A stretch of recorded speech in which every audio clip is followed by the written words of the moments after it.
I'm calling it. I'm gonna make my own summer.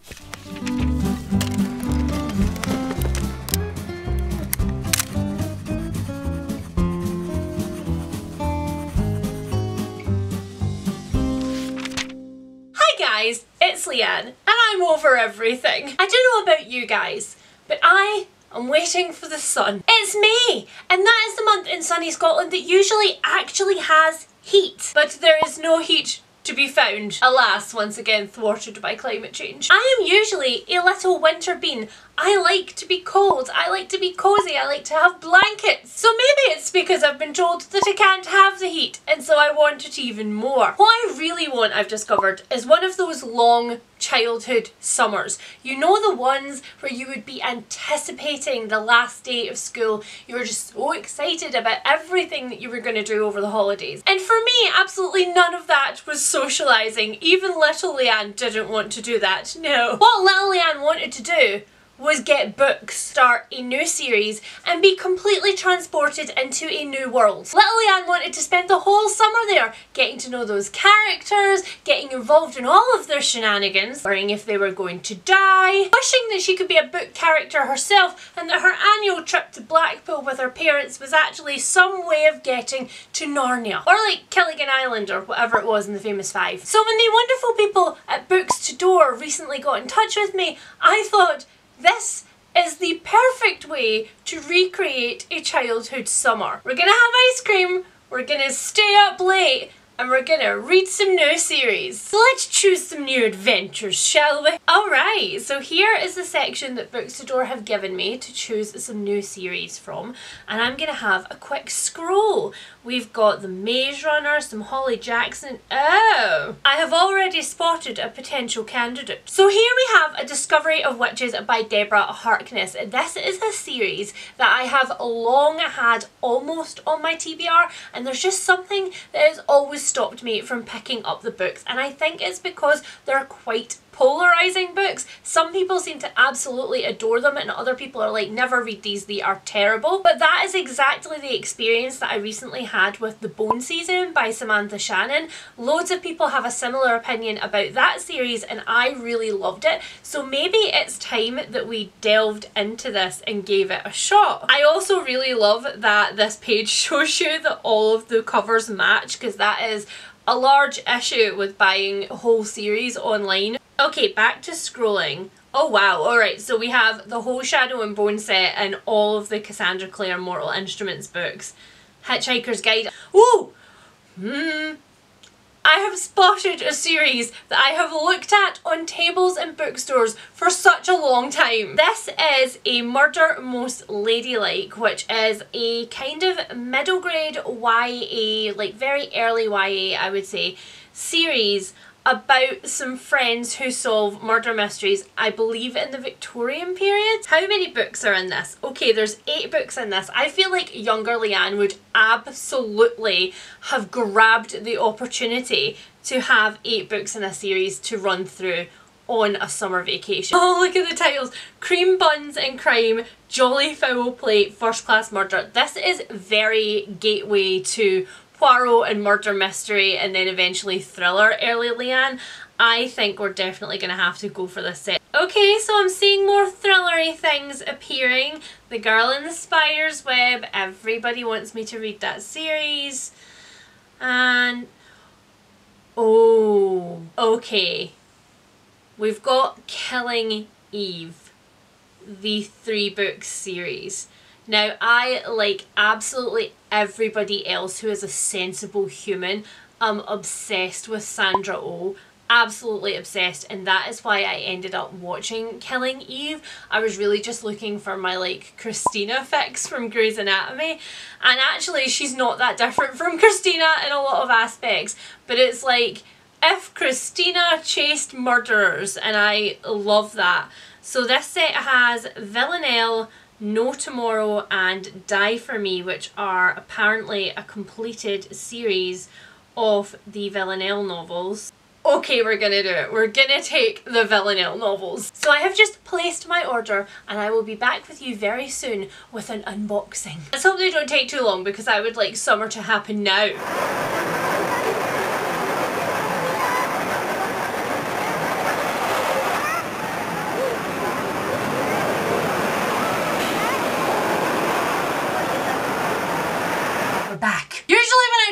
like this for vlogs, I'm like, well, it's only the next minute for you, but it's like minute plus infinity for me. But actually, this came so quickly. It's only 2 days since, that's 4, 2 days since I filmed that last clip.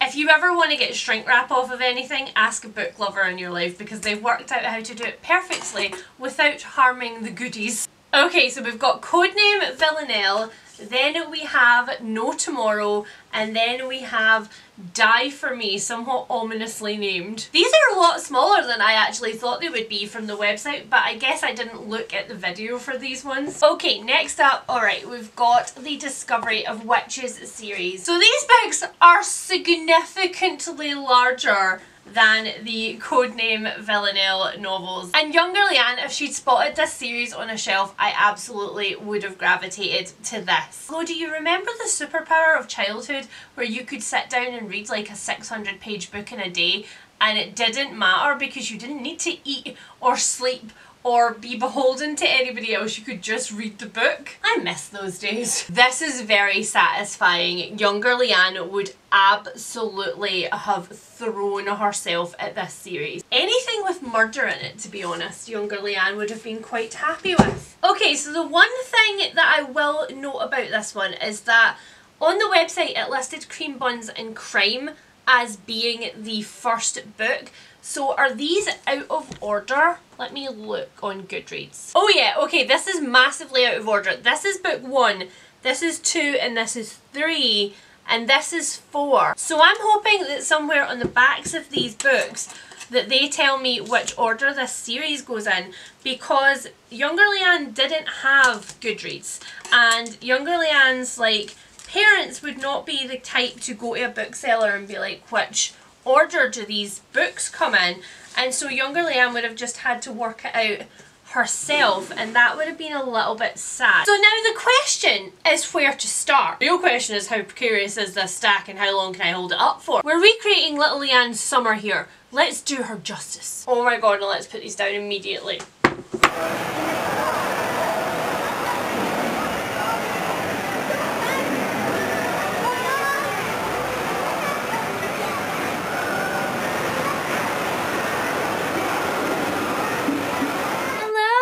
New hair and new glasses. She has had a glow up. Who is she? Pretty much all of my summer holidays started with a road trip. We would go to Blackpool and we would rent an apartment, or we would go to Lossiemouth and we would stay in a static caravan, or we would drag our little crappy caravan around the UK. So I'm going to start this vlog with a little road trip. Younger Lianne would definitely have packed A Discovery of Witches for the car because it's a big chunky book that she wasn't going to run out of. Very important if we are stuck with family for a very long time. And also it's the one with all the magic in it, and the start of summer feels magical. But adult Lianne has to drive herself about, so I have downloaded the audiobook of this one to listen to in the car. And I'm going to do what we used to do when I was a kid and we were driving somewhere. I am going to stop at a drive-through and I'm going to get myself chips and I'm going to get myself an ice cream, because that was all younger Lianne wanted, and to be fair, that's kind of all older Lianne wants too.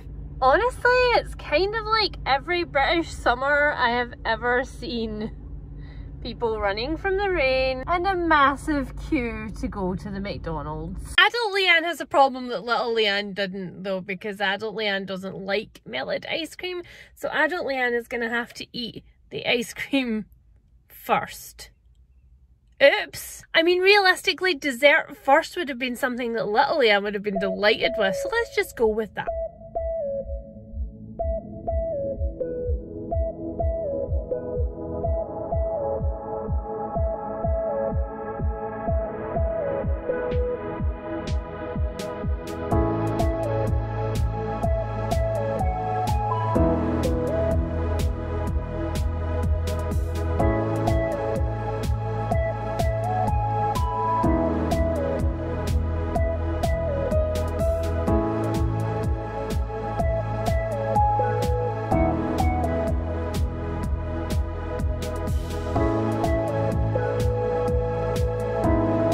Okay, there is absolutely zero way that I'm getting out of this car right now. It's absolutely hammering down with rain. I ended up listening to a fair amount of this. I don't know where exactly I am because I didn't check my place when I stopped.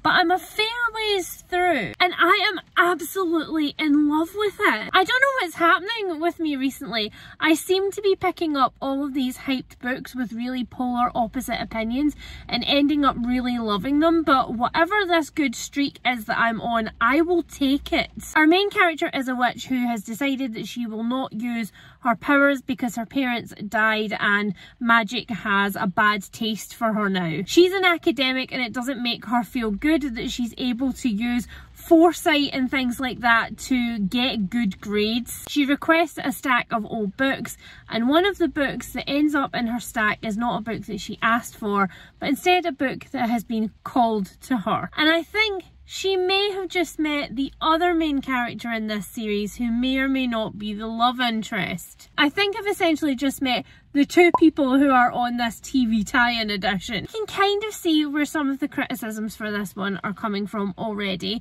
It's definitely a little bit obviously written in that when there's magic it's like, ooh, magic. But I don't really find that to be a drawback in a book about witches. And I can also see the other thing that people are saying in that it looks like it's leaning a little bit into like chosen one territory, but I'm alright with that too. This has been a romping good time. Little Lianne would have been perfectly happy with this on a road trip. I am cautiously, nay hopefully, optimistic.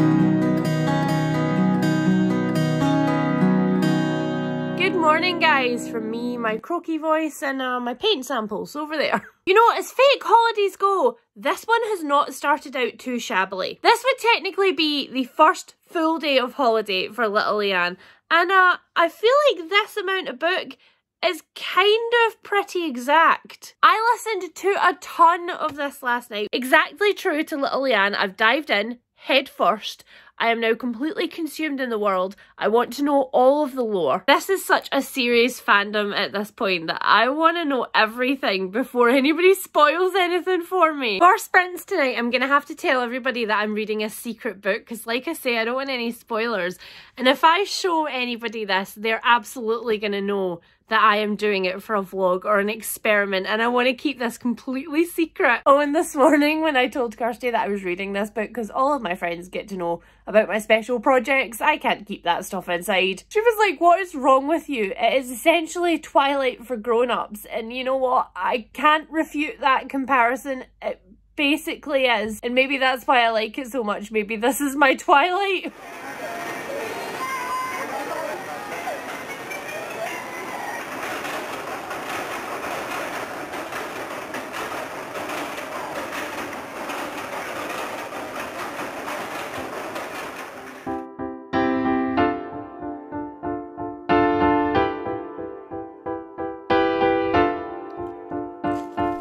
Childhood breakfast of champions, and true to form we have removed our t-shirt and replaced it with a tea towel bib because that is how we eat spaghetti on toast. Feelings come out. I wish I could say that I figured it out. Got my head in the clouds when I'm feeling down.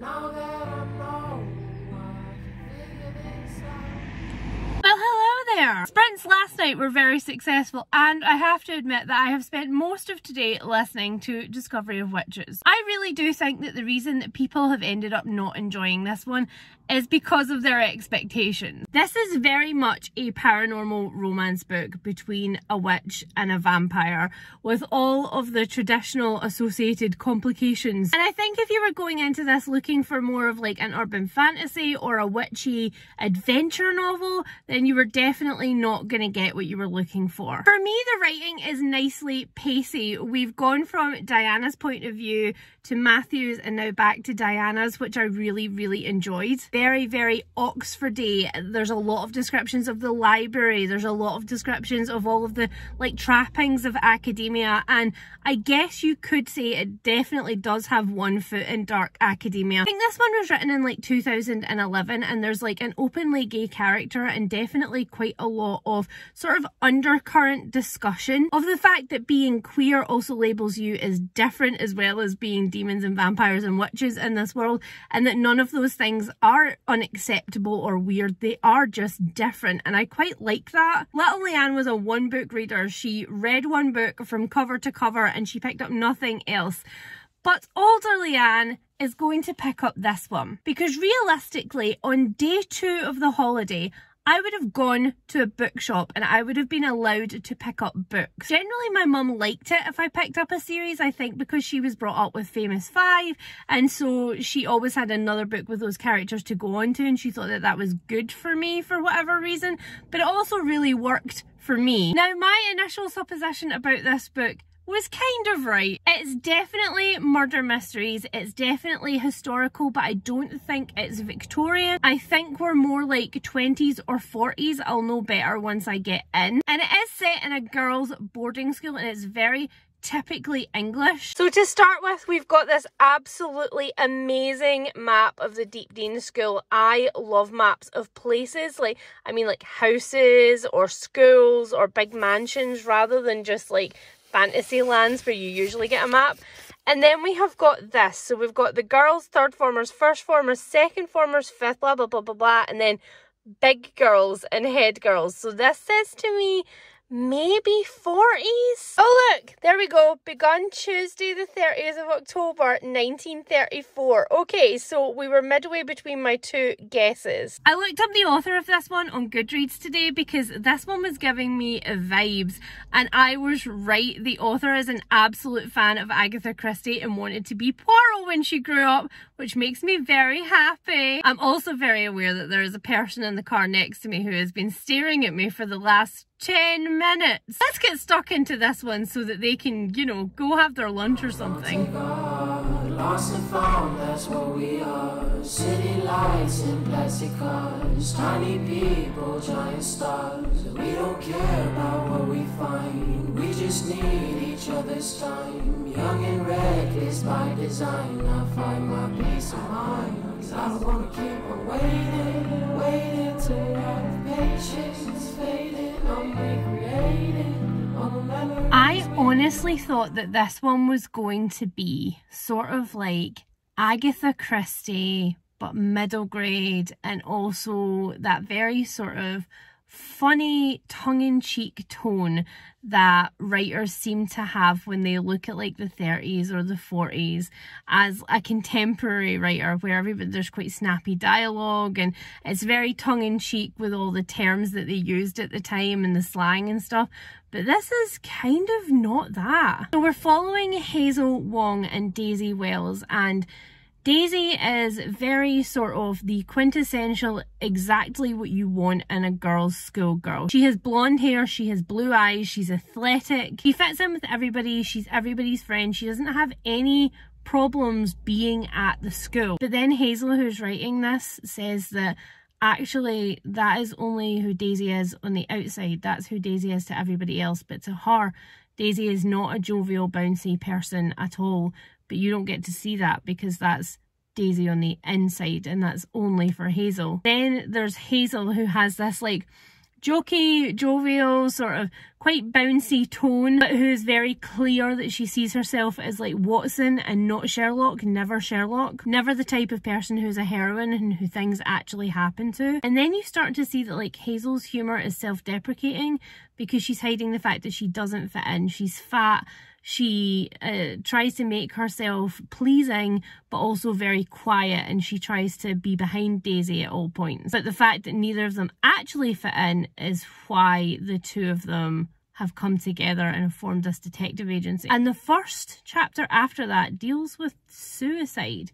So it's actually not as happy and jolly as I thought that it would be, but it's really, really good. I can't believe that we're 2 out of 3 so far and I seem to have completely lucked out. Okay, I don't know if you can see, but the massive rain cloud is about to open up. It has gone so dark outside, so I think it's time that we made tracks.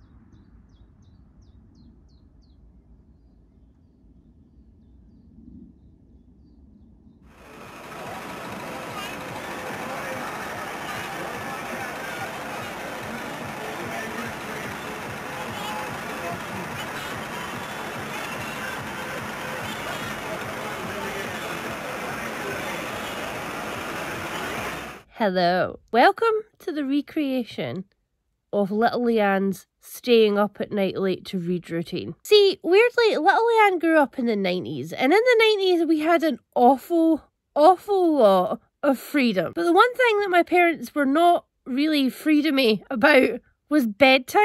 Little Lianne had a really strict bedtime, like a too strict bedtime in even older Lianne's opinion, but it was never actually possible to fall asleep because all of the adults were playing cards in the living room. So Little Lianne would make herself a very inconspicuous, which I'm sure you could agree, this is so difficult to see, a very inconspicuous reading tent with a torch and a book. So here we are with my last pick. I'm sad because it's coming to the end of my holiday recreation, and Little Lianne would have been sad too. Coming to the end of holidays was just so incredibly depressing as a child because I knew that all of the freedom to read whenever I wanted would be replaced with like routine. So let's stay up late together and read murdery things because that's absolutely a thing that Little Lianne would have finished off a holiday with.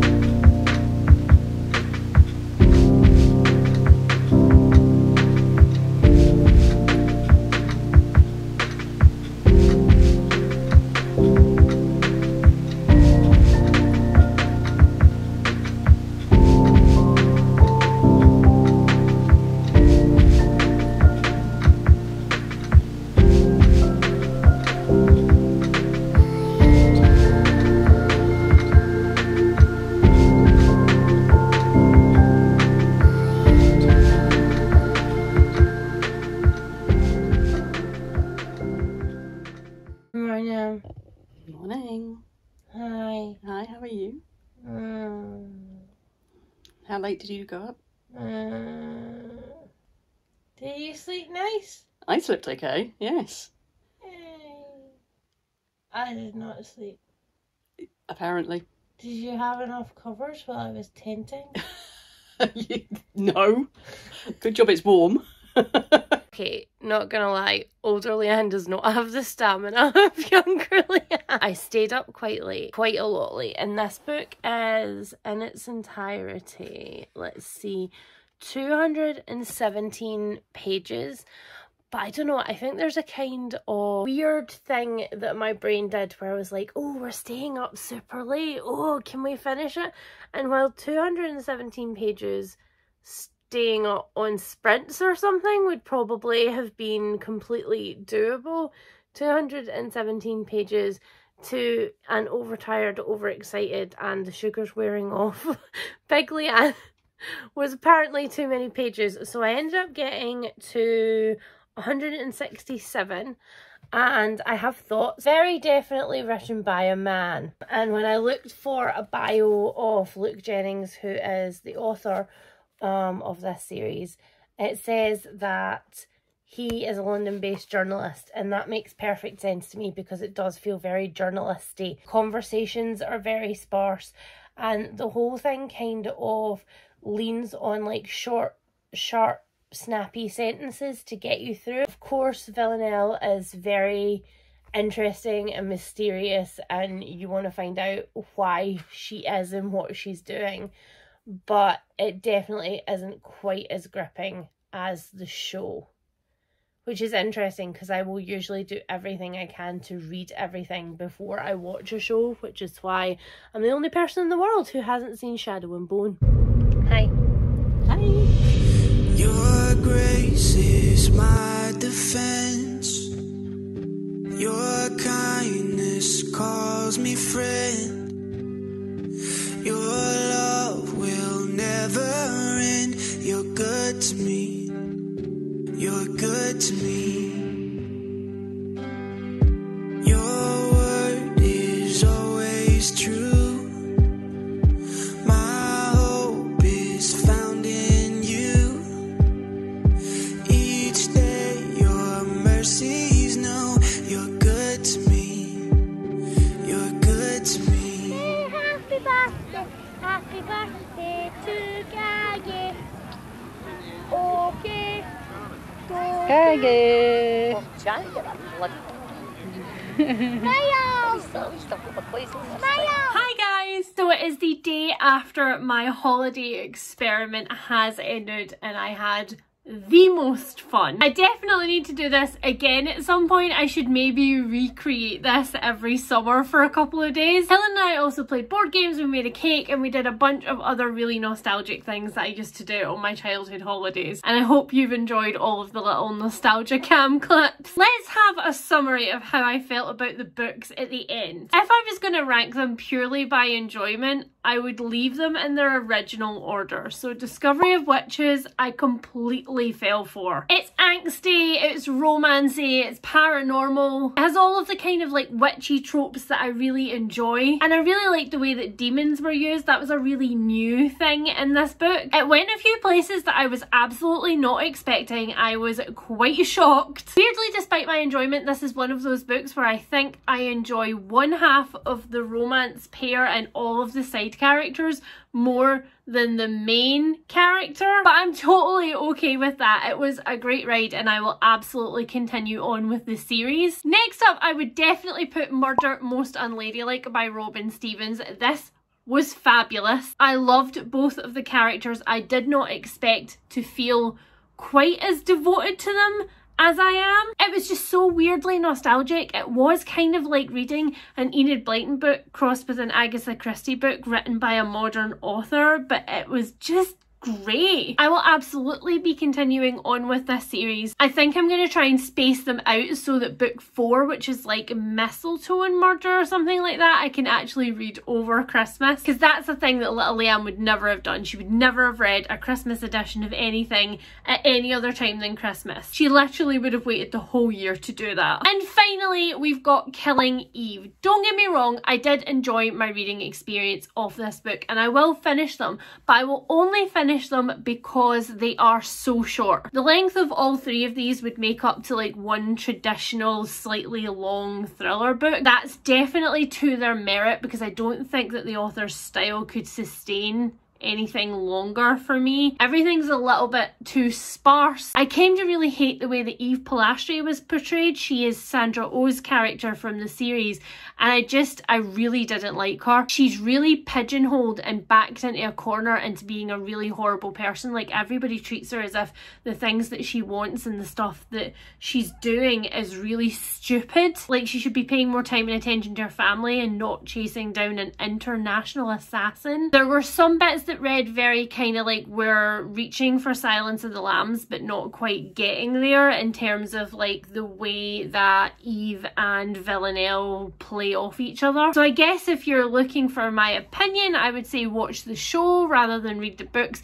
and if you're utterly devoted to the show and it wasn't enough, then maybe you could go back to the books and see what you think. I have to say a huge thank you to Booksador for sponsoring this video and giving me just a couple of days off to have fun and be nostalgic and revel in Little Lianne's reading tastes. And I hope all of you guys have enjoyed coming along for the ride. If you did like this video, then please consider giving me a thumbs up down below, and maybe I'll do more childhood experiments and we'll have more clips of Little Lianne. And if you're new here, if you've discovered me because of this childhood deep dive, then please consider subscribing and sticking around for more vlogs like this in the future. I will speak to you all soon, guys. Bye!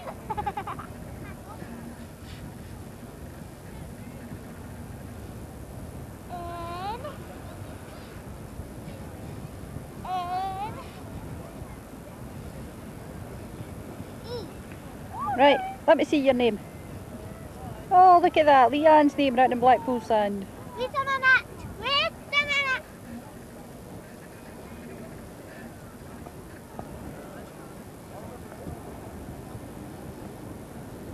Lianne and Mummy, Daddy, and Mummy, and Lianne.